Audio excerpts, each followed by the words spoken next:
Bagaimana orang tuanya membentuk dirinya sendiri. Ibu-ibu tolong perhatian bagaimana membentuk anak-anak jadi seseorang yang sangat hebat di dalam Islam. Ini terbukti karena Rasulullah berkata ini penakluk yang terbaik. Lihat, pertama-tama bapaknya sudah memilihkan dia ulama terbaik dari awal. Jadi bapaknya memilihkan dia ulama yang terbaik dari awal. Mohon maaf, kadang-kadang kita salah pikir tentang pendidikan. Kita pikir pendidikan tentang masalah gedung. Kita pikir pendidikan tentang masalah kurikulum. Bukan, pendidikan itu masalah orang. Bukan masalah gedung, bukan masalah kurikulum. Bisa difahami sampai di sini teman-teman sekalian. Lah kenapa? Jadi gini ceritanya. Teman-teman sekalian, kesalahan pandangan orang Indonesia, pendidikan adalah transfer of knowledge. Kalau pendidikan hanya transfer of knowledge, maka Google tahu lebih banyak daripada semua guru Anda. Wah, teman-teman sekalian. Google tahu lebih banyak daripada semua profesor Anda. Tapi pendidikan di dalam Islam bukan transfer of knowledge saja, tapi transfer of karakter. Ahmad bin Hambal pas lagi ngisi pengajian, itu yang datang ribuan.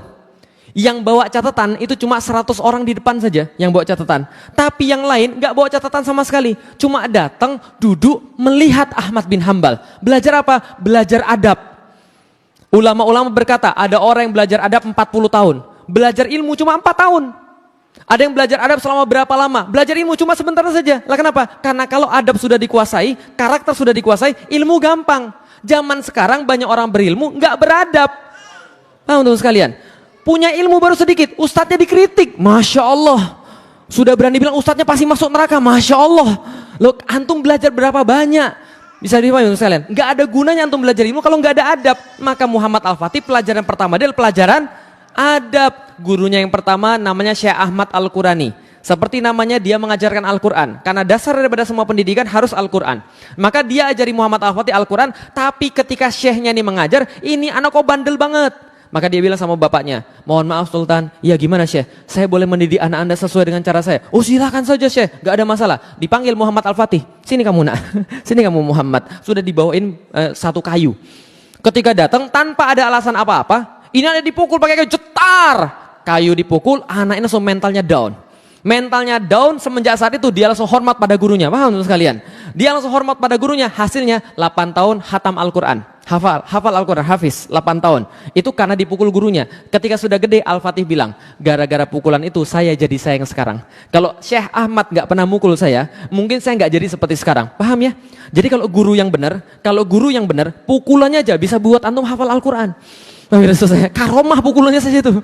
Lah karena kalau guru yang benar, zaman now gitu kan ya, ada anak dipukul sama kemudian gurunya, balik ke rumah lapor bapaknya lapor Komnas HAM, paham sekalian. Ini terjadi, lapor polisi ini terjadi. Lah kenapa? Sudah enggak lagi khidmat pada gurunya. Zaman dulu saya tuh takut banget sama guru saya. Lah itu mana khidmat namanya? Karena kenapa? Ingat baik-baik, kemarin saya sudah bilang, ilmu enggak datang daripada Anda yang cari. Ilmu itu Allah yang memberi, dan Allah memberi ilmu bisa jadi karena gurunya ridho.